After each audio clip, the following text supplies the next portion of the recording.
Hey guys, this is Chris from DJ Tech Tools. Here today we're going to show you a little bit about a little Serato mapping we've been working out for the Midi Fighter and also the Midi Fighter Pro, specifically for the SuperKnob variety. And let's just get into it. Before we show you how the mapping works, we're going to show you how to import the mapping into Serato. And it's really simple. You can download the file as we showed on the forum link below.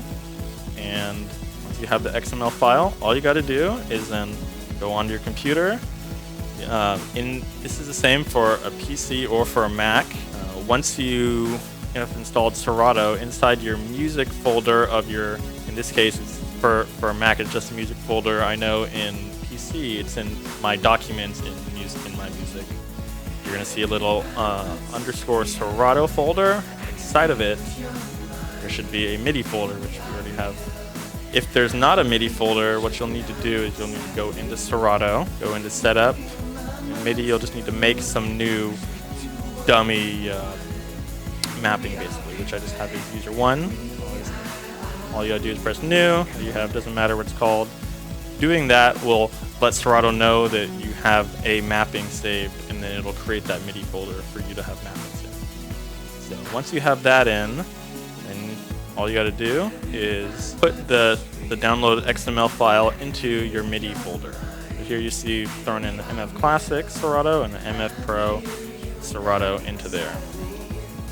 Once you have them in here, Scratch Live will automatically load that and find it within the setup.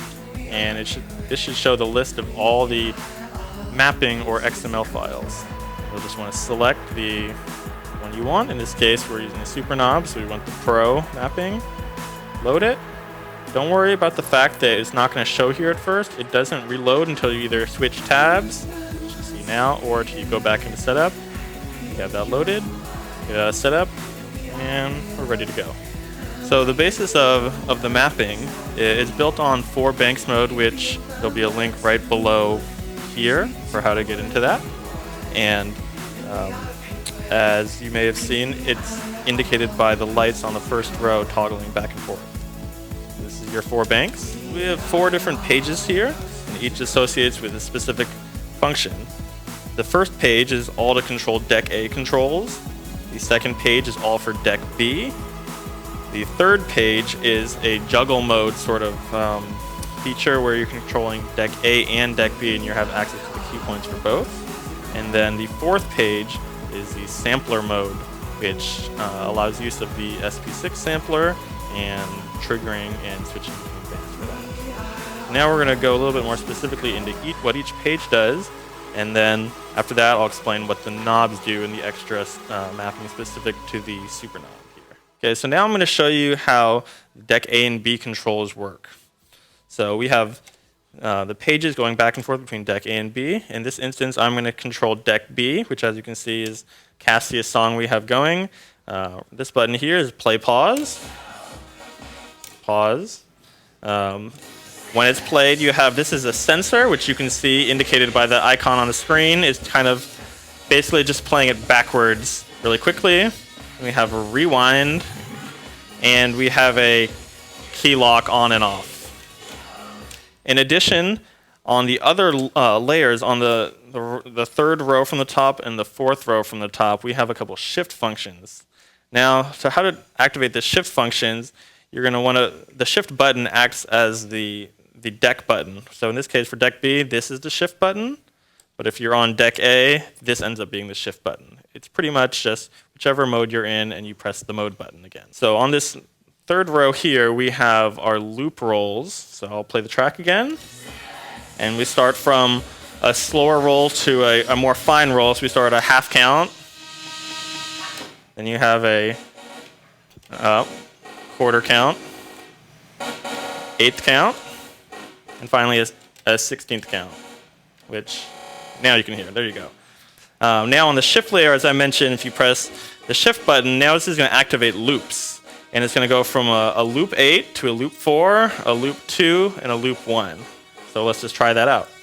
Do a loop 8. As you can see on the screen, it's looping at 8. So now you could either turn it off by pressing it again, or you can just toggle through the loop values by going to say a loop 4. I'll go to a loop 2.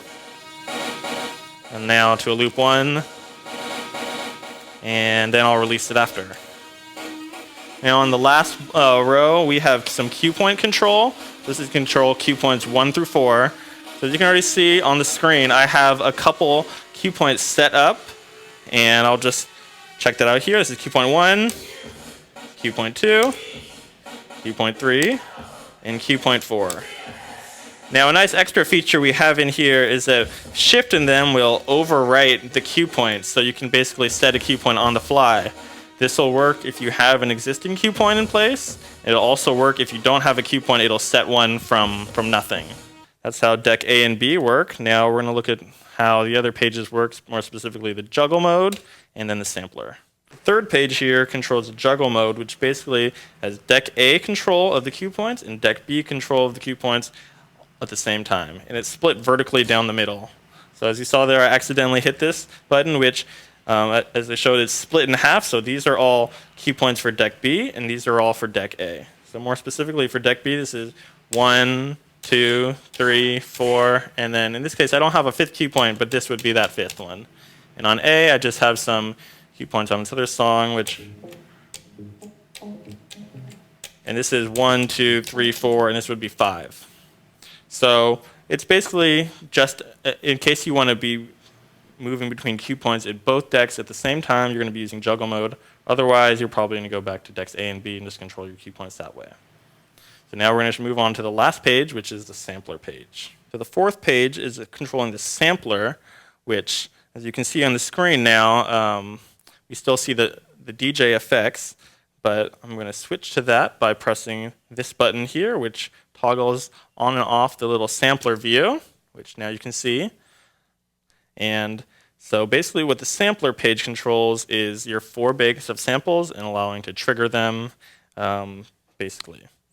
So once we're in the sample mode, then these top 4 buttons within the sample mode are going to control your different banks of samples. As you can see in the software, right now we're controlling bank A, and you can change this by going to B, C, and D. And you can see how it's changing.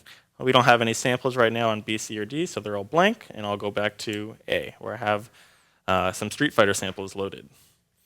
Now, how this works is we had our bank control here. We showed this was our toggle on off to show the sampler, and now these bottom 6 buttons here are what's going to trigger the samples. So this is going to trigger sample 1, which nice sound, sample 2, sample 3, sample 4, sample 5, and sample 6. And now we're going to move on to showing you the last portion of the SuperKnob mapping, which is basically controlling some effects with the extra controls, which in this case is 4 knobs and the 4 buttons, which the SuperKnob has.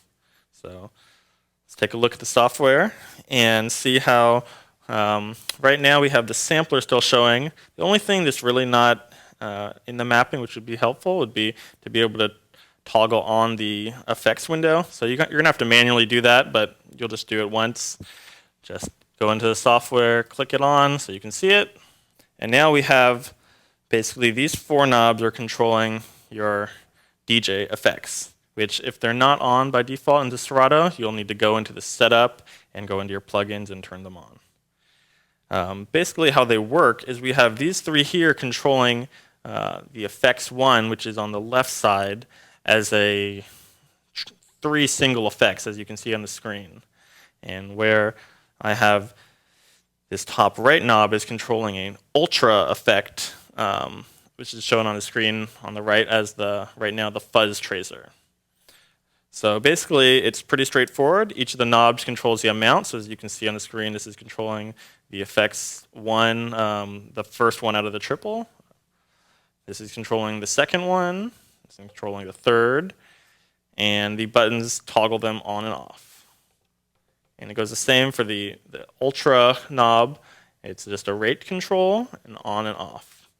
Now the nice extra thing is that when you're in any of the decks A or B, you can use those shift buttons to actually control your effects, or to select your effects rather. So if you're in either of them and you're using that shift button, which remembers the mode button, You're going to press that, and you're going to turn a knob, and you can see on the screen it's going through the different effects. So you can control them on the fly, and then just turn it on or off. And that works the same for all of them, as you can see, and the Ultra. Now, the only other special effect with the buttons is that you can also, as a shift function, you can assign the effects onto each deck. Now, as you'll see in the software here, in the middle, right underneath the vertical waveforms, there's a deck 1, a deck 2, a deck 1, and deck 2. And what those are those are telling you which decks that effects 1 or 2 is on. So you're probably going to want to control that live if you're controlling your effects. So the way you do that is you press the shift button and any of these buttons, and it acts as those buttons on the screen where you'll see this. It's activating effects 1 onto deck 1, or turning effects 1 on deck 2. Consequently, you press this, and it'll go effects 2 on deck 1 or effects 2 on deck 2. It's made to visually make sense in terms of the software. So this 4-little grid associates with that grid, and you don't have to think about it. You can just kind of look at the screen and turn on the effects as you need to, and then or turn the effects onto decks, and then turn the actual effects on with the buttons. And with all that combined, you have effects control. So now you can see I'm going to put this effects 2 onto deck 2, which is my Ultra knob. And then right now I have the, what is this? The So-P Wank, which is some weird effect that will turn on, and you can hear some combination of delay and other things. And then that's that. And if so, you want to then switch between, I'll do some echo and then turn that on. There we go. We have instant effects, real easy. You can turn it back off, get your loop roll going, got your loops, got your cue points, pretty much everything ready to go that you need in an extra MIDI controller for Serato.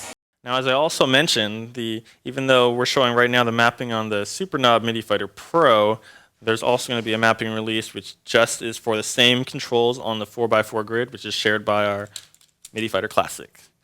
So you download and import the mappings the same way as we showed, and you just need to put it into 4 banks mode, and you're going to have the same controls of a Dex A control, a Deck B control, a juggle mode control, and a sampler control. And that's all going to be on this, and just a separate XML file for you to download, and they work just the same. So the mappings we explained today is for the MIDI Fighter Pro SuperKnob and the MIDI Fighter Classic for use with Serato, but these are our initial mappings for Serato with either of them. And we're going to make iterations in the future and new versions for the other MIDI Fighter Pros and other things to come in the future. So check out the forums, which are linked with the mapping, and feel free to make your comments.